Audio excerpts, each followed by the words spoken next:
Seperti yang sudah diterangkan dalam video sebelumnya, apa itu penyakit ain, apa penyebab penyakit ain, dan apa bahaya dan ciri-ciri penyakit ain, maka kali ini kita akan membahas cara mengobati penyakit ain. Cara mengobati penyakit ain dengan membiasakan membaca surat Al-Falaq, surat An-Nas dan surat Al-Ikhlas di pagi dan sore hari setiap hari. Selain itu, Nabi Muhammad SAW juga mengajari kita beberapa doa lain yang harus dibaca untuk mencari perlindungan Allah Subhanahu wa Ta'ala dari kejahatan yang ada di dunia ini. Di antara doa syahih untuk perlindungan yang telah diriwayatkan dari Nabi Muhammad SAW yang artinya, saya mencari perlindungan dalam kata-kata Allah yang sempurna dari kejahatan yang telah Dia ciptakan. Hadis riwayat Muslim 4881. Seseorang harus melakukan zikir kepada Allah Subhanahu wa Ta'ala sebanyak yang dia bisa di siang dan sore hari, terutama sebelum tidur. Zikir, pada dasarnya mempunyai fungsi sebagai baju besi bagi orang beriman dan melindungi dia dari kejahatan yang mungkin akan mencoba menyusup ke baju besi tersebut. Sebab, kita juga harus berjuang untuk berzikir dan menggunakan ruqyah, sebagaimana yang digariskan oleh Nabi Muhammad SAW untuk menjaga diri dari penyakit ain. Diriwayatkan bahwa Aisyah bersabda, Rasulullah SAW memerintahkan saya, atau Dia memerintahkan orang-orang untuk menggunakan ruqyah untuk menangani mata jahat. Hadis riwayat Bukhari 5297. Allah Subhanahu wa Ta'ala telah memberikan kepada pengikutnya untuk memerangi efek mata jahat, dan kita juga harus membiasakan untuk menerapkan alat tersebut dalam kehidupan sehari-hari agar dapat mencegah ain yang mempengaruhi kita beserta keluarga. Perlindungan terbaik terhadap ain adalah dengan mendekatkan seseorang kepada Allah melalui zikir, doa dan membaca Al-Quran. Pemulihan ini dapat ditemukan dalam sumber otentik hukum Islam, bukan dari rumor, desas-desus maupun tradisi yang tidak Islami. Hal-hal yang bisa menyembuhkan penyakit ain. Hendaknya orang yang terkena penyakit ain mengusahakan diri untuk melakukan beberapa hal yang bisa menyembuhkan penyakit ain, diantaranya 1. Mandi dari air bekas mandi orang yang menyebabkan ain.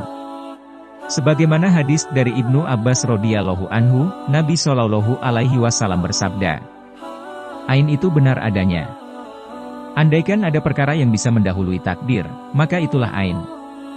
Maka jika kalian mandi, gunakanlah air mandinya itu untuk memandikan orang yang terkena ain. Hadis riwayat Muslim nomor 2188.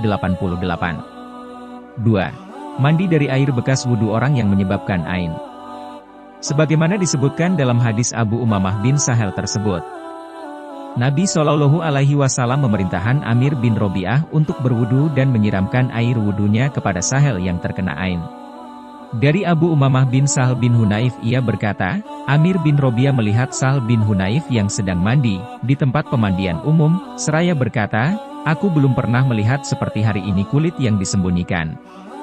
Maka Sahel pingsan. Lalu ditanyakan kepada Nabi SAW, lantas dikatakan kepada beliau, wahai Rasulullah, mengapa Sahel begini?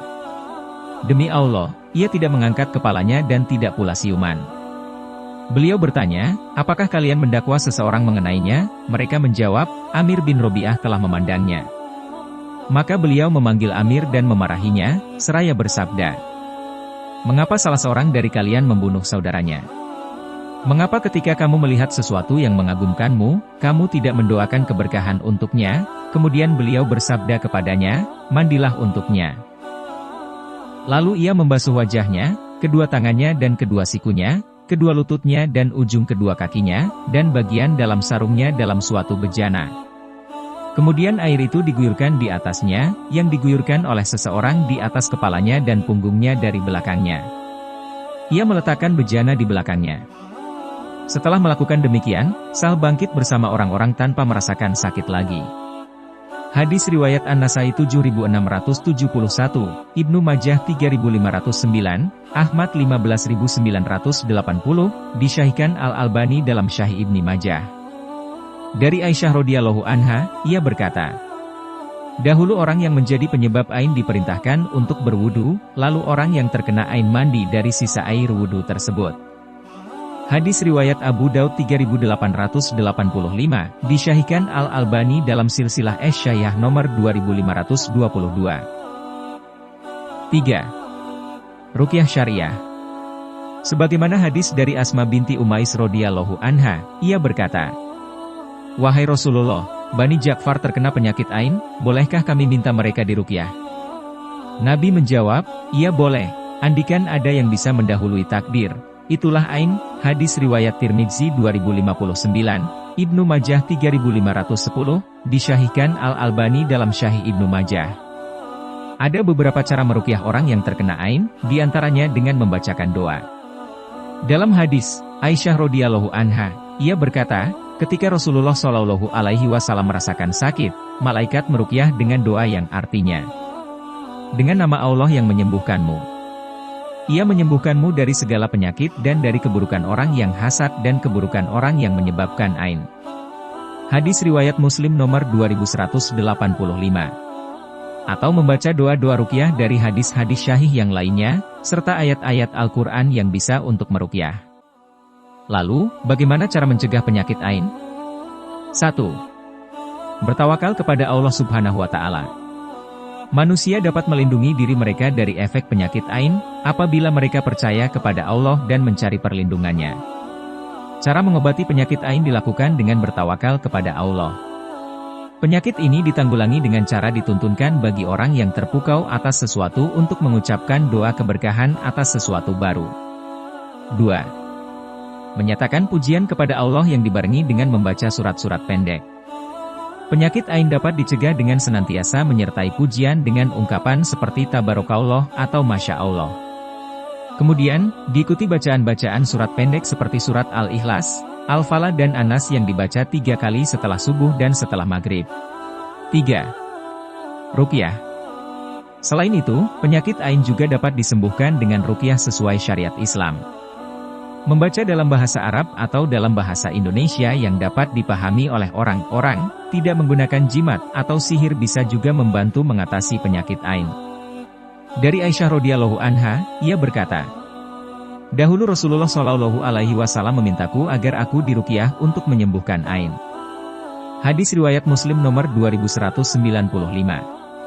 Dikarenakan hasad atau iri adalah penyebab utama dari penyakit ain, maka penting untuk seseorang menjauhi sifat ini dengan membaca doa-doa. Doa terhindar penyakit ain. Dalam menjalani kehidupan di dunia ini tidak semua orang akan menyukai kita.